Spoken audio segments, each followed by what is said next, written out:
بسم اللہ الرحمن الرحیم نحمدہ ونصلی علی رسولہ الکریم اما بعد فاعوذ باللہ من الشیطان الرجیم بسم اللہ الرحمن الرحیم۔ ناظرین کرام، 10 محرم الحرام کا دن ایسا تاریخی اور ایسا عظیم دن ہے کہ جو بہت ساری نسبتوں کا حامل ہے، جس دن کو بہت ساری نسبتیں حاصل ہیں، اور یہ 10 محرم الحرام کا دن کتنا خوش نصیب دن ہے۔ حضرت آدم علیہ نبینا و علیہ السلام آپ کی جب توبہ قبول ہوتی ہے تو یہی 10 محرم الحرام کا دن ہے۔ حضرت نوح علیہ السلام آپ کی کشتی جودی پہاڑ کے ساتھ جب ٹکراتی ہے اور پھر وہاں سے آپ کو جب نجات ملتی ہے اور آپ کے ساتھیوں کو، اس دن بھی 10 محرم الحرام کا دن ہوتا ہے۔ حضرت زکریہ علیہ السلام آپ کو جب آرے کے ساتھ دو ٹکڑوں میں کاٹ کے رکھ دیا جاتا ہے، اتنا بڑا امتحان تھا، وہ دن بھی 10 محرم الحرام کا دن تھا۔ حضرت دانیال علیہ السلام جب انہیں شیروں سے اور قید سے نجات ملتی ہے، دن 10 محرم الحرام کا ہوتا ہے۔ حضرت یعقوب علیہ نبینا و علیہ السلام کی حضرت یوسف علیہ السلام سے جب ملاقات ہوتی ہے تو یہی 10 محرم الحرام کا دن ہے۔ حضرت موسیٰ علیہ نبینا و علیہ السلام کو اللہ جل شانہ جادوگروں سے آپ کو اللہ جل شانہ عزت عطا فرماتا ہے، آپ کی شان میں بلندیاں عطا فرماتا ہے، اور وہاں جادوگروں سے جب آپ کو کامیابی نصیب ہوتی ہے، یہی 10 محرم الحرام کا دن ہے۔ اور پھر جب حضرت ابراہیم علیہ السلام آپ کو نار نمرود سے نجات ملتی ہے، یعنی قلنا یا نار کونی بردم وسلاما علی ابراہیم، کہ اللہ جل شانہ فرماتا ہے کہ حضرت ابراہیم علیہ السلام پر ہم نے آگ کو ٹھنڈا کر دیا۔ جس دن آگ گلے گلزار ہوئی تھی وہ دن بھی 10 محرم الحرام کا دن تھا۔ اور یہی 10 محرم الحرام کا دن تھا کہ جب اس کائنات کے اندر چشم فلک نے وہ نظارہ دیکھا کہ خون رسول، جگر پارے رسول، نور دیدہ زہرا بطول، اور خون حیدر کرار، اور فرزند رسول امام علی مقام امام حسین رضی اللہ تعالیٰ عنہ جب کربلا کے اندر شہید ہوئے اور آپ کے رفقا، تو وہ دن بھی 10 محرم الحرام کا دن ہے۔ اور پھر علماء نے یہ بھی لکھا کہ جس دن قیامت برپا ہوگی، قیامت کا دن ہوگا، وہ روز محشر جو ہوگا، اس دن بھی 10 محرم الحرام ہوگی۔ یہ بڑا عظیم دن ہے 10 محرم الحرام کا دن۔ امام علی مقام امام حسین رضی اللہ تعالیٰ عنہ، آپ پر 2 محرم کو پانی بند کر دیا جاتا ہے۔ جو جنت کی نہروں کے وارث ہیں، جو جنتی محلات کے شہنشاہ ہیں، اور پھر جو جنتی جو ہے وہ باغات کے سردار ہیں، آج انہی پہ نہر فرات کا پانی بند کر دیا گیا ہے۔ اللہ اکبر، اللہ جل شانہ کا یہ بہت بڑا امتحان تھا خاندان رسول پر۔ اور پھر آج لوگوں میں تبصرے کیے جاتے ہیں کہ اگر یہ امتحان پتہ تھا، نبی پاک صلی اللہ علیہ وسلم نے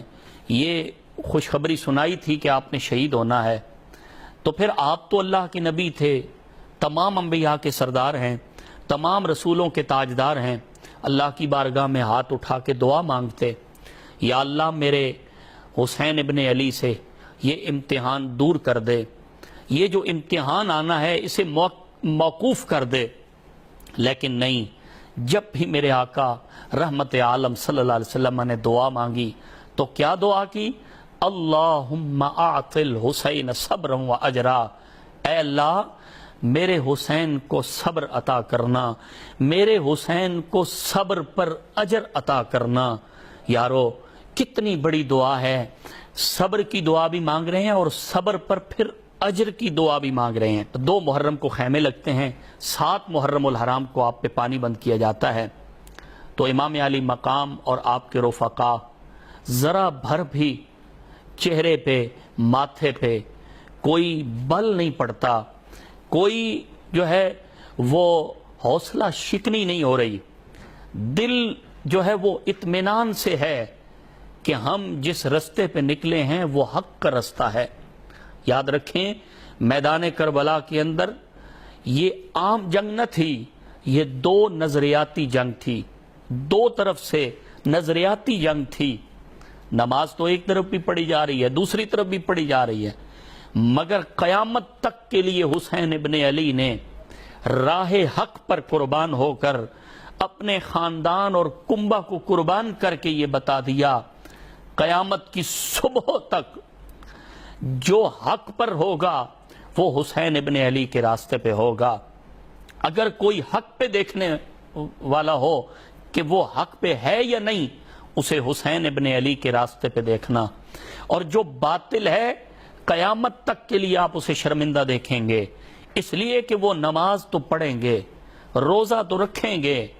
حج زکوٰۃ تو ادا کریں گے، مگر کیا ہوگا، ان کے دل میں ذرا بھر بھی خاندان رسول کی محبت نہیں ہوگی، اور جن کے دلوں میں عشق رسول اور عشق اہل بیت کی شمع کا چراغ روشن ہے، رب کائنات ان کو اس دنیا میں بھی سرخرو رکھے گا اور قیامت والے دن بھی سرخرو رکھے گا، اس لیے کہ وہ حر بن رباحی جو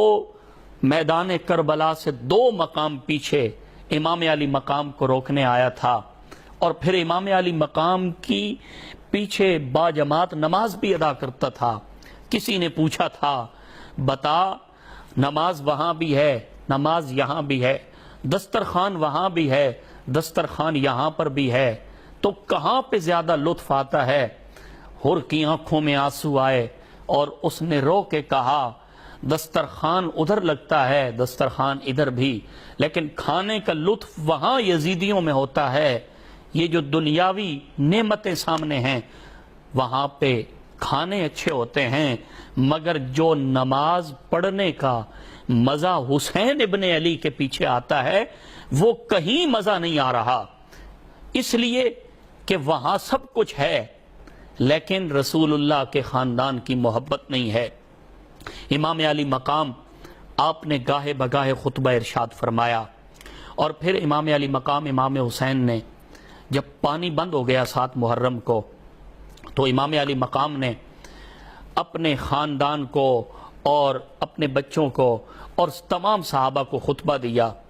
8 محرم، 9 محرم، 10 محرم الحرام کا دن، آخری رات ہے، عاشورہ کی رات، امام علی مقام خطبہ ارشاد فرما رہے ہیں، رات کو چراغ بجھا دیے گئے، امام علی مقام ارشاد فرماتے ہیں،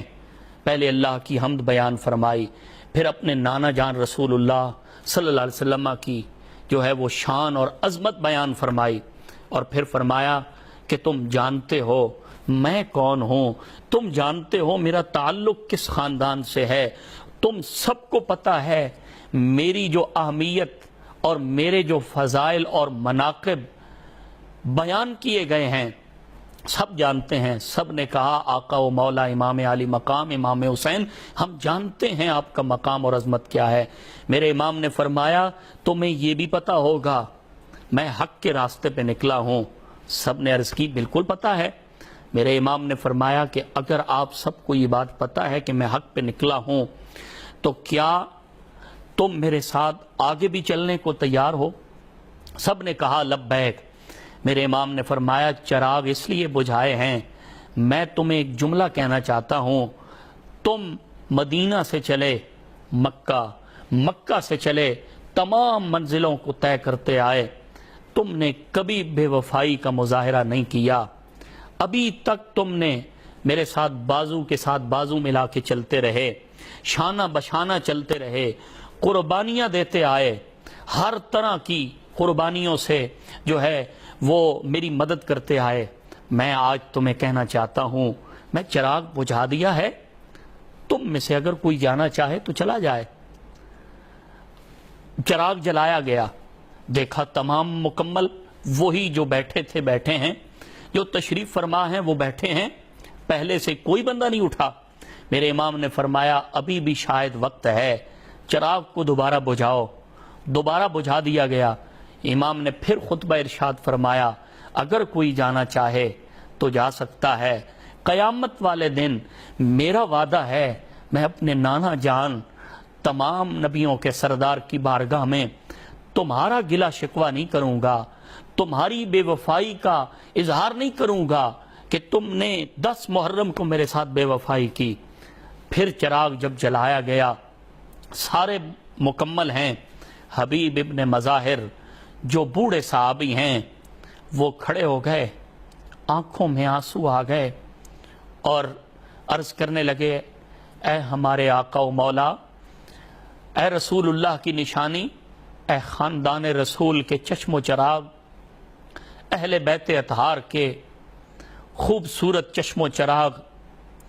کبھی بھی آپ نے ہم پہ کرم نوازیاں کم نہ فرمائیں،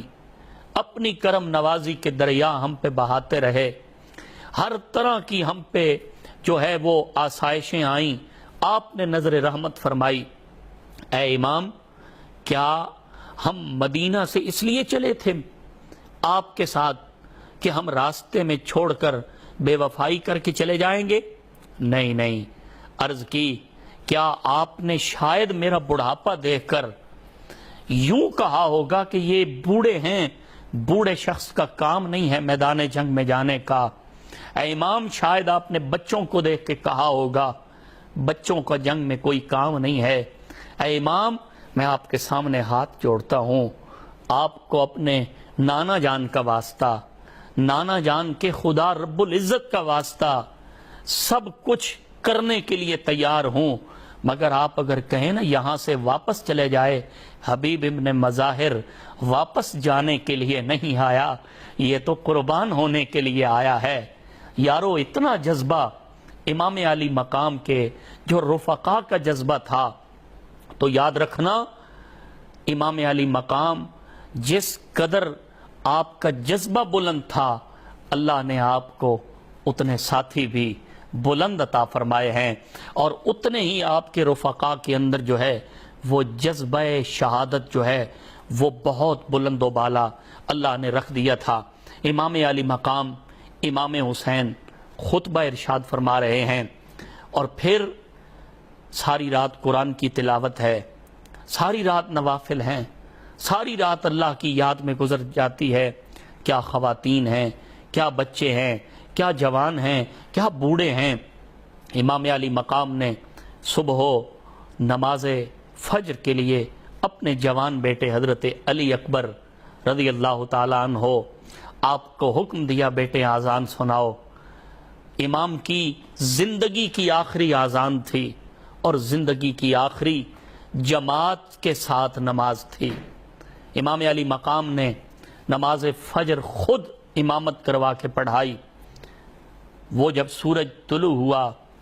سورج نکلنے کے بعد لشکر جرار کی طرف سے پیغامات آنا شروع ہو گئے، اے حسین ابن علی، ہم سے جلد از جلد بات مکمل کر دی جائے، بیعت کرنی ہے یا جنگ کی طرف راستہ بڑھانا ہے، جنگ کی طرف راستہ ہموار کرنا ہے۔ امام علی مقام نے فرمایا یاد رکھنا، وہاں پہ آپ نے خطبہ ارشاد فرمایا، اے یزیدیو، دیکھو میں کون ہوں، میرا چہرہ تو دیکھو، میری شخصیت تو دیکھو، میں کون ہوں، میں وہی حسین ابن علی ہوں۔ جب نجران کے بادریوں نے مباہلے کے ارادے سے سرکار دو جہاں صلی اللہ علیہ وآلہ وسلم کو کہا تھا کہ ہم مباہلہ کرنا چاہتے ہیں،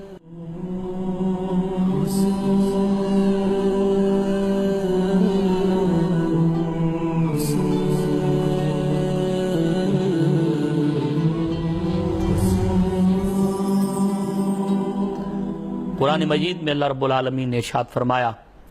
قُلْ تَعَالَوْا نَدْعُ أَبْنَاءَنَا وَأَبْنَاءَكُمْ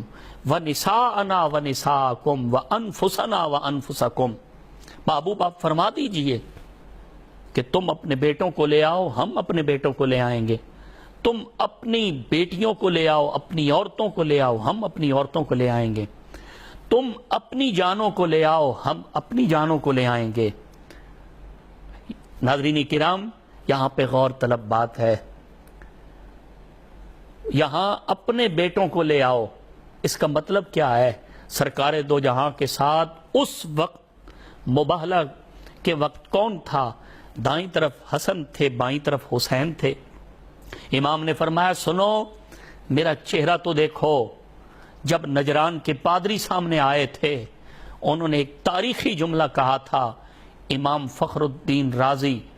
جو مشہور زمانہ مفسر قرآن ہیں، امام فخر الدین رازی 606 ہجری سن وفات، تفسیر کبیر میں آپ نے یہ جملے لکھے۔ فرمایا نجران کے بڑے بڑے پادریوں نے جب حسن و حسین کے چہروں کو دیکھا، اپنے ساتھیوں کو بڑا پادری کہنے لگا کہ میرے ساتھیوں ان کے چہروں کو تو دیکھو کتنے حسین ہیں۔ آج اگر جن کے چہرے اتنے حسین ہیں، اگر انہوں نے اپنے ننھے منھے ہاتھ رب کی بارگاہ میں اٹھا دیے تو قیامت تک کے لیے ہماری نسلیں ختم ہو جائیں گی، قیامت تک کے لیے ہمارا نام لینے والا کوئی نہیں ہوگا۔ لہٰذا واپس چلو اگر اپنی بقا چاہتے ہو۔ ان کے چہرے اتنے حسین ہیں، بتا ان کی دعا سے کتنا اثر ہوگا، ہماری کایا ہی پلٹتی جائے گی، نام و نشان مٹ جائے گا۔ اس وقت کیا ہوا؟ امام نے فرمایا کہ یاد رکھو جن کو چہرے ہمارے نظر آئے، جو ہمارے چہرے دیکھ کر میدان مباہلہ چھوڑ کے بھاگ گئے تھے، اے یزیدیو تم کس منہ سے میرا سامنا کر رہے ہو؟ کیا عقل پہ اتنے پردے پڑ چکے ہیں؟ کیا لالچ اور ہوس کے اتنے پردے تمہارے دلوں پہ آ چکے ہیں کہ تم نواسہ رسول کو سامنے دیکھ کر کہہ رہے ہو کہ رسول اللہ سے تمہارا رشتہ کیا ہے؟ سب نے کہا امام زیادہ باتیں کرنے کی یہاں ابھی وقت نہیں ہے، جلدی سے حال میں مبارزن کوئی ہے لڑنے والا تو بھیجو۔ روایات میں آتا ہے وہاں دائیں بائیں جو گاؤں موجود تھے آبادی میں، وہاں وہب ابن عبداللہ کلبی کا نام ملتا ہے، جو بنی کلب کا خوبصورت جوان ہے۔ 17 دن ہوئے تھے شادی کو، ماں نے اچانک بیٹے کو نہ باہوں میں لے کر کہا بیٹا، گلے لگ کے رونا شروع ہو گئی اور کہنے لگی حسین ابن علی کربلا میں موجود ہے، یہ ساتھ ہی تو کربلا کی منزل ہے، حسین ابن علی اور ان کا سارا خاندان وہاں جمع ہے، میں نہیں چاہتی کہ ادھر حسین ابن علی رسول اللہ کا نواسہ قربان ہو رہا ہو اور ہم اپنی قربانی پیش نہ کریں۔ رو کے کہنے لگا اماں حکم تو ہو۔ فرمایا میں چاہتی ہوں تو چلا جا اور لشکر حسینی میں جا، قیامت کی صبح تک حسینیوں میں اپنا نام لکھوا دے۔ ناظرین کرام، وہ خوش نصیب جوان جو 18 سال کا جوان ہے، ابھی 17 دن شادی کو ہوئے ہیں، ماں کی اس محبت پر لبیک کہتے ہوئے کہنے لگا ماں میں ایک اجازت لینا چاہتا ہوں، اپنی جو بیوی ہے زوجہ جو نئی میرے نکاح میں 17 دن ہوئے آئی ہے، میں اس کو جا کے خبر کر دوں۔ ماں نے کہا بیٹا نہیں، عورتیں جو ہیں وہ کم عقل ہوتی ہیں، عورتیں جو ہیں وہ ناقص العقل ہوتی ہیں، اور جلد فیصلہ کرنے پہ جو ہے وہ انسان کو مجبور کرتی ہیں۔ اس جو جوان نے جملے کہے، اس نے کہا ماں میرے دل میں عشق رسول کا جو چراغ ہے وہ جل رہا ہے، جو داغ اہل بیت کی محبت کا میرے سینے میں لگ چکا ہے نا، اس داغ کو قیامت تک کوئی عورت بھی، یہ عورت تو کیا ساری دنیا مل جائے، وہ اس داغ کو دھو نہیں پائیں گے، میں اہل بیت سے محبت کرتا ہوں۔ اس نوجوان نے خاتون سے جا کے کہا اے میری زوجہ، اے میری نئی دلہن، میں خاندان رسول صلی اللہ علیہ وآلہ وسلم کے ساتھ حسینی لشکر میں شامل ہونا چاہتا ہوں۔ اس خاتون نے رو کے کہا میں اللہ کی بارگاہ میں دعا کیوں نہ کروں، اللہ نے مجھے ایسا شوہر دیا ہے جس کے دل میں حسین ابن علی کی اور حضور کے سارے خاندان کی محبت موجود ہے۔ یارو محبت کر کے تو دیکھو، جب خاندان رسول سے پیار ہو جاتا ہے نا، پھر رب دنیا کی کوئی نعمت ایسی نہیں ہے جو عطا نہیں کرتا۔ جامع شہادت سے بڑی اور کون سی انسان کے لیے نعمت ہو سکتی ہے؟ نبی پاک صلی اللہ علیہ وسلم کے نواسے کے لشکر میں جانے کے لیے اب وہ جوان ریڈی ہے۔ بیوی سے اجازت لی، بیوی نے کہا میں ایک وعدہ تم سے ضرور لوں گی۔ ایک وعدہ وہ کیا ہے؟ وہ وعدہ یہ ہے کہ اللہ کی بارگاہ میں دعا کروں گی، اللہ قیامت والے دن جب تجھے جنت عطا فرمائے، میں گناہگار ضرور ہوں مگر رب کی بارگاہ میں یہ دعا کرتی ہوں اللہ تیری اس شہادت کا صدقہ مجھے بھی تیرے ساتھ جنت میں داخلہ عطا فرمائے۔ جنت میں داخلہ عطا فرمانے کے بعد جب ڈھیروں حوریں تیرے دائیں بائیں ہوں گی، اے میرے شوہر وہب ابن عبداللہ کلبی، یاد رکھنا بنی کلب میں تجھ جیسا حسین جوان اور کوئی نہیں ہے۔ اے میرے شوہر میں ناز کرتی ہوں تجھ پہ کہ اللہ نے تجھے شہادت کے لیے چنا اور مجھے تیری بیوی کے لیے چنا، بیوی کی حیثیت سے چنا، لیکن مجھے جنت میں بھول نہ جانا، ان حسین و جمیل جو حوریں ہوں گی ان میں مجھے نہ بھول جانا، مجھے کل جنت میں ضرور یاد رکھنا۔ وعدہ ہو گیا، میدان کربلا میں گئے، ماں اور بہو جو ہے وہ بھی ساتھ ہیں، بیٹا بھی ساتھ ہے۔ امام علی مقام کی بارگاہ میں ماں کہنے لگی اگر عورتوں کو اجازت ہوتی تو میں چلی جاتی، عورتوں کو اجازت ہوتی تو میری بہو جو ہے اسے بھی اشتیاق ہے شہادت کا، کیونکہ عورتوں کو اجازت نہیں ہوتی، لیکن ہم اپنا تحفہ اپنے گھر والوں کی طرف سے یہ وہب ابن عبداللہ کلبی پیش کر رہی ہیں، تو اے رسول اللہ کے نواسے اس کو قبول فرما لیں تاکہ کل قیامت والے دن ہم یہ تو کہہ سکیں نا ہم یزیدیوں کے صف میں تو نہیں دینا، ہم تو حسینیوں کی صف میں کھڑے تھے۔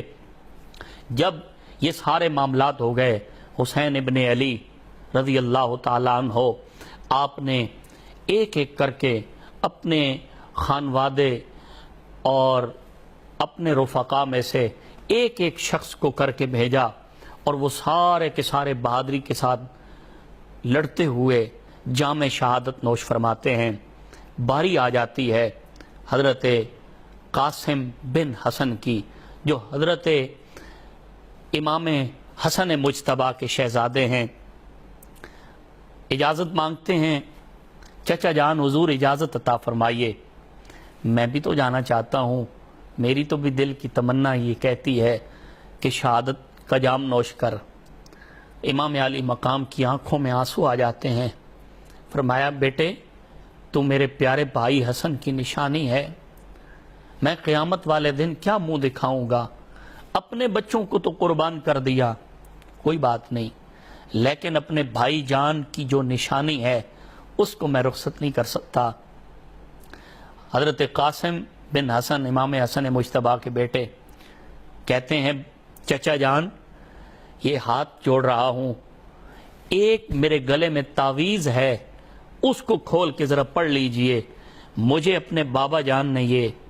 جاتے جاتے دنیا سے یہ رخصت ہوتے ہوئے یہ فرمایا تھا بیٹا یہ تعویذ اپنے گلے میں پہن لو،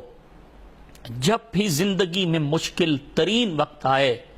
حسین ابن علی پر تو یہ تعویذ کھول کر ان کو دے دینا۔ اے میرے چچا جان اس سے مشکل وقت اور کوئی نہیں ہے، 22,000 کا لشکر ایک طرف ہے اور ہم جو ہے وہ چند افراد ہیں، تو اس سے مشکل وقت اور کون سا ہو سکتا ہے؟ ایک ایک فرد ہمارا جا رہا ہے اور جام شہادت نوش کر رہا ہے اور لشکر جرار کو گاجر اور مولی کی طرح کاٹ رہا ہے۔ اے میرے امام چچا جان یہ تعویذ قبول فرمائیں۔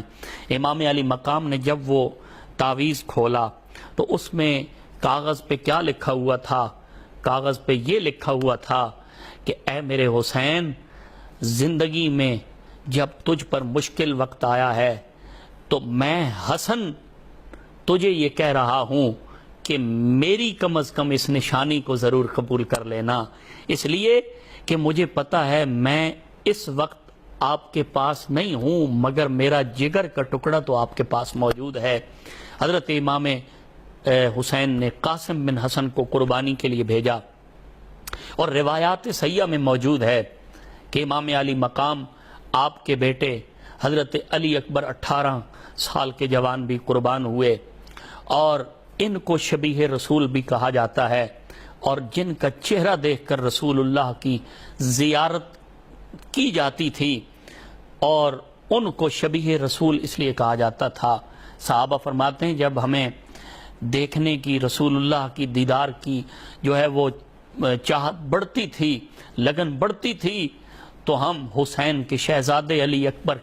اس جوان کو دیکھ لیا کرتے تھے، ہمیں رسول اللہ کا چہرہ یاد آ جایا کرتا تھا۔ اس جیسے خوبصورت جوان کو میرے امام نے خود بھیجا، اور پھر جب شہید ہوئے تو انہیں اپنے بازوؤں پہ اٹھا کے لا رہے ہیں۔ اور پھر حضرت علی اصغر جو امام علی مقام کے ننھے شہزادے ہیں، 6 ماہ کے علی اصغر ہیں، اور حضرت علی اصغر رضی اللہ تعالیٰ عنہ میرے امام حسین جب خیمہ میں تشریف لے کے آئے، حضرت سیدہ زینب بنت علی بنت سیدہ فاطمہ زہرا،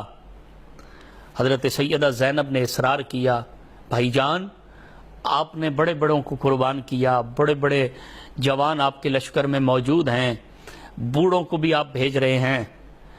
لیکن انہوں نے پانی بند کیا ہوا ہے، ہم 3 دن کے بھوکے پیاسے ہیں، 3 دن سے نہ کوئی پانی میسر ہے۔ نہر فرات پہ انہوں نے سپاہی کھڑے کیے ہوئے ہیں جو تیر کمان نیزوں کے ساتھ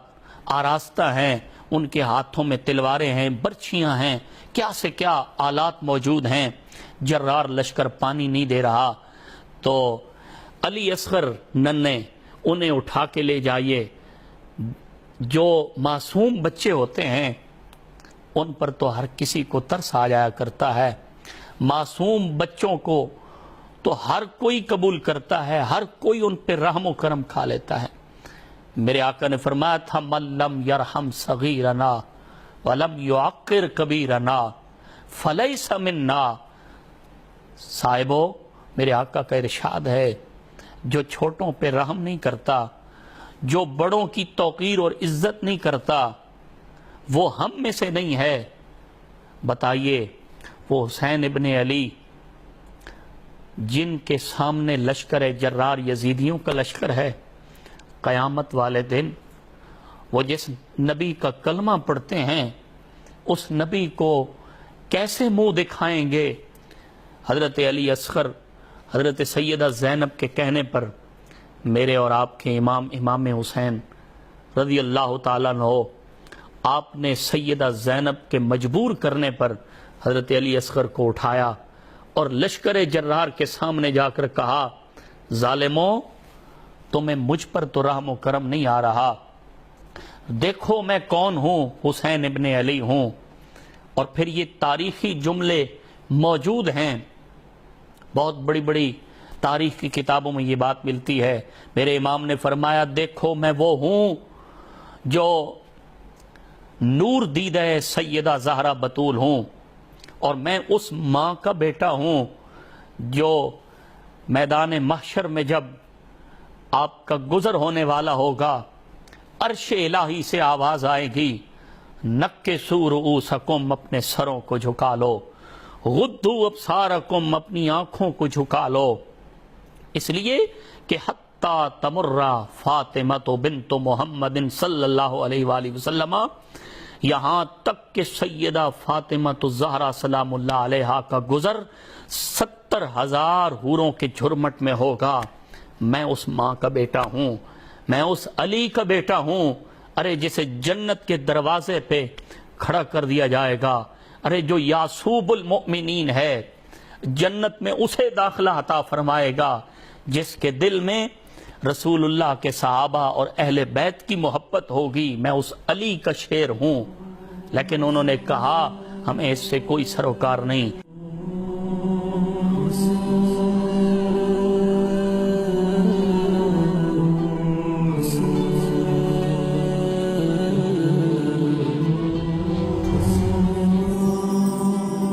جس نبی کا کلمہ پڑھتے ہو اس نے فرمایا تھا من لم یرحم صغیرنا ولم یعقر کبیرنا، جو بچوں پہ رحم نہیں کرتا، جو بڑوں کی عزت نہیں کرتا، وہ ہم میں سے نہیں ہے، اس بچے پہ تو رحم کرو۔ ان میں سے ایک ظالم نے ایک تیر نکالا اور وہ تیر جناب علی اصغر کی طرف چلایا رضی اللہ تعالیٰ عنہ، اور آپ کے حلق میں دے مارا، اور معاذ اللہ ثم معاذ اللہ اس بدبخت سے بعد میں کسی نے کہا تھا یہ تیر کون سا استعمال کیا تھا؟ اس نے کہا جو ہم معاذ اللہ ثم معاذ اللہ درندے اور جانوروں کے لیے، جنگلی درندوں کے لیے ہم جو تیر استعمال کرتے ہیں، ہم نے اس معصوم کے لیے استعمال کیا تھا۔ ننھے علی اصغر کو 2 بوند کی حاجت تھی، معصوم نے تیروں کا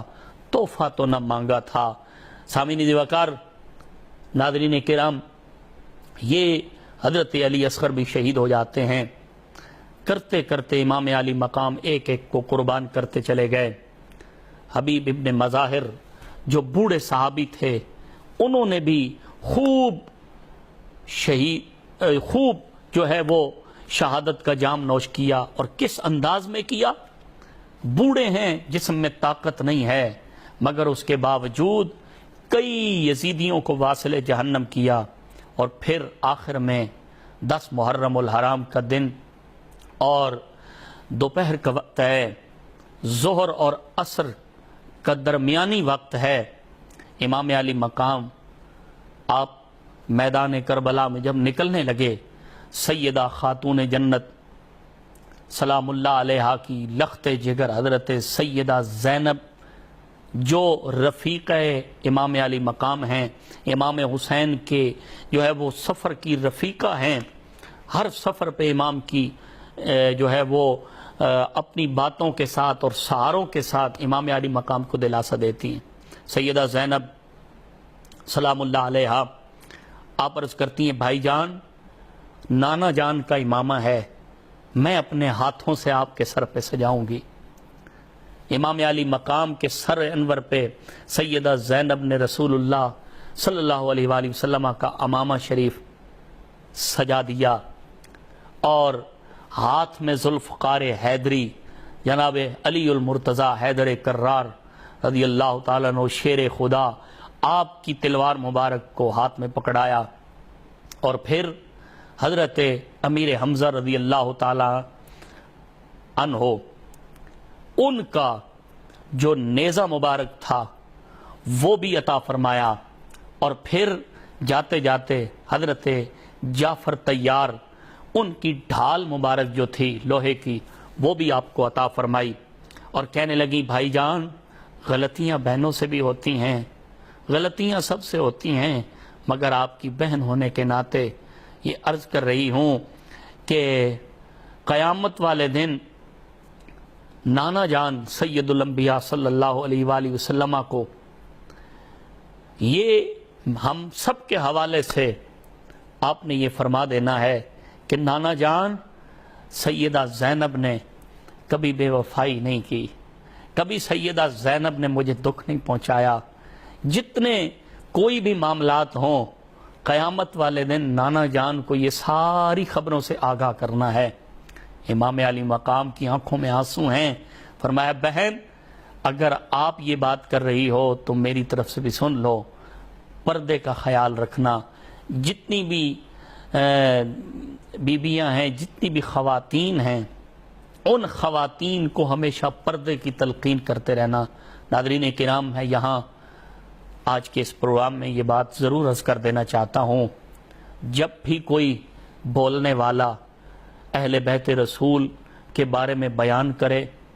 تو ہوش کے ناخن لینے چاہیے، اور ایسے جملوں سے گریز کرنا چاہیے کہ ان کی چادروں کو پھاڑ دیا گیا معاذ اللہ،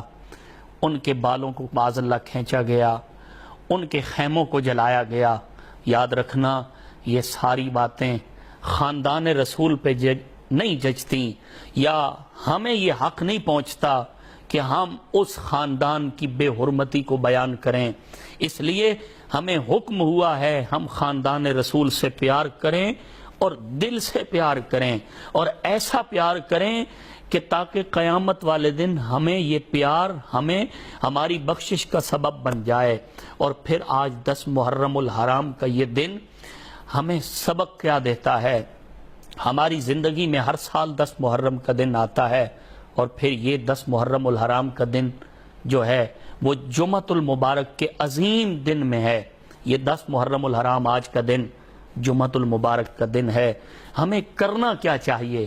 ہمیں خاندان رسول صلی اللہ علیہ وآلہ وسلم کے لیے قرآن خوانی کرنی چاہیے۔ قرآن پڑھ کر یہ ہدیہ ان کی بارگاہ میں نذرانہ پیش کرنا چاہیے،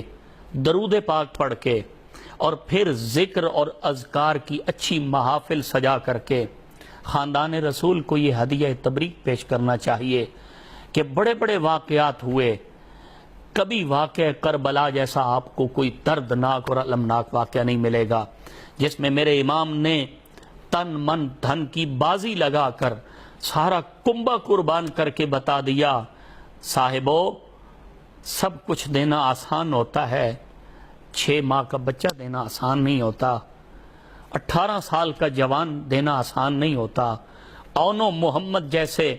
خوبصورت جو نئے نئے ابھی نوجوان ابھر رہے تھے، جوانی جن پہ آ رہی تھی، اونو محمد کو قربان کرنا، اور پھر بھائی حضرت عباس جیسا جوان قربان کرنا، ایسا وفادار حضرت عباس علمدار، ایسی قربانی پیش کرنا، یقیناً شاید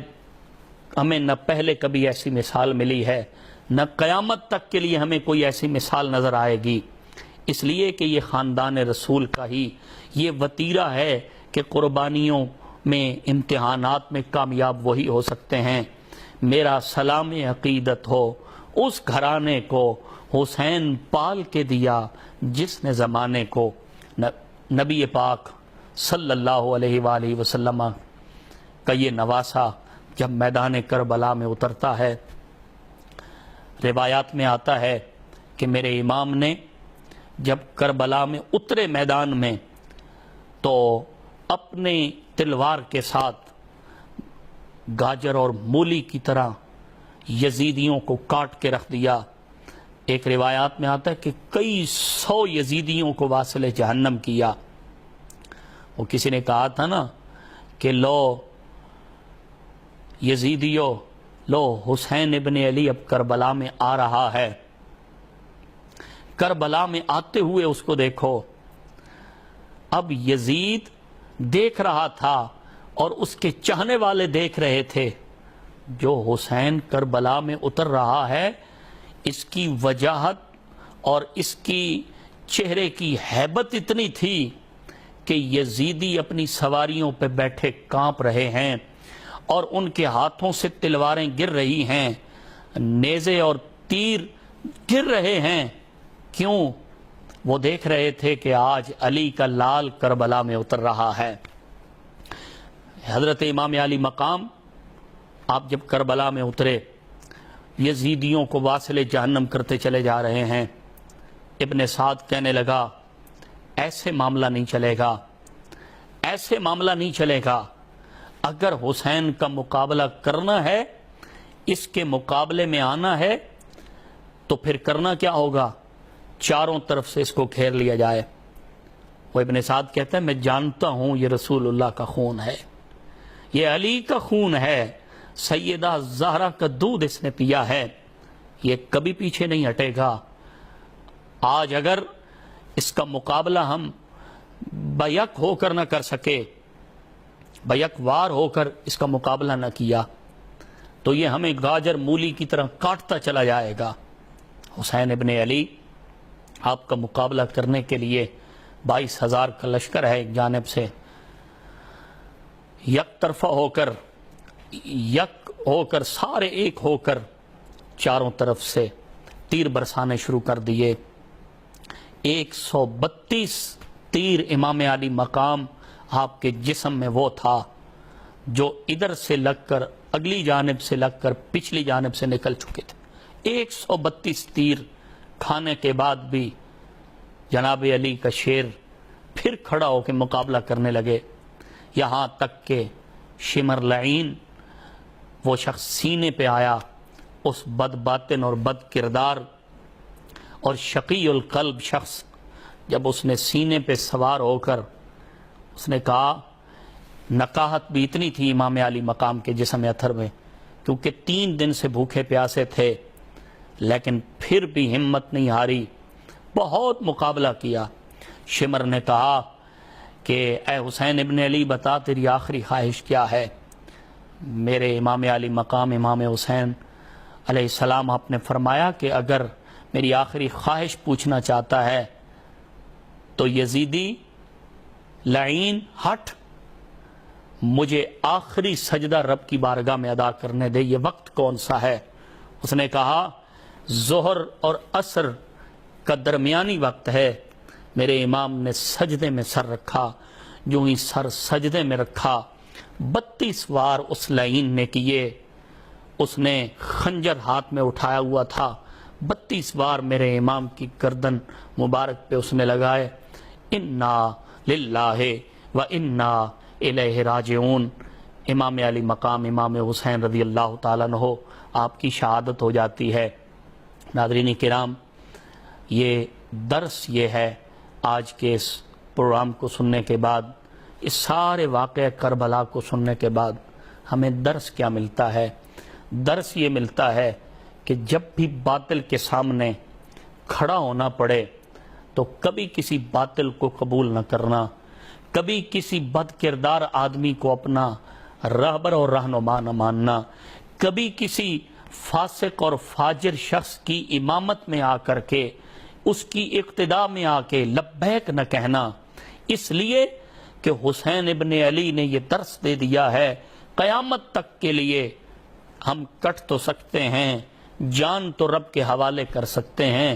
مگر اپنا ہاتھ کسی فاسق اور فاجر کے ہاتھ میں نہیں دے سکتے۔ آج اگر ہم سے ووٹ مانگا جاتا ہے، ہم فوری طور پہ نہ اس کا کردار دیکھتے ہیں،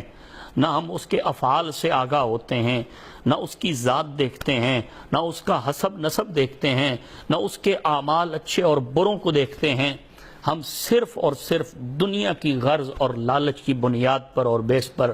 ہم اس بندے کو ووٹ دے کر گویا اس کے ہاتھ پہ بیعت کر رہے ہیں اور اسے قبول کر رہے ہیں۔ یارو یاد رکھنا، ایسے اگر آپ نے کسی کو ووٹ دے دیا، کسی کے ہاتھ پہ بیعت کر دی، تو وہ بندہ فاسق اور فاجر رہا اور بعد میں اس نے برے عمل کیے، آپ اور میں جس برے شخص کی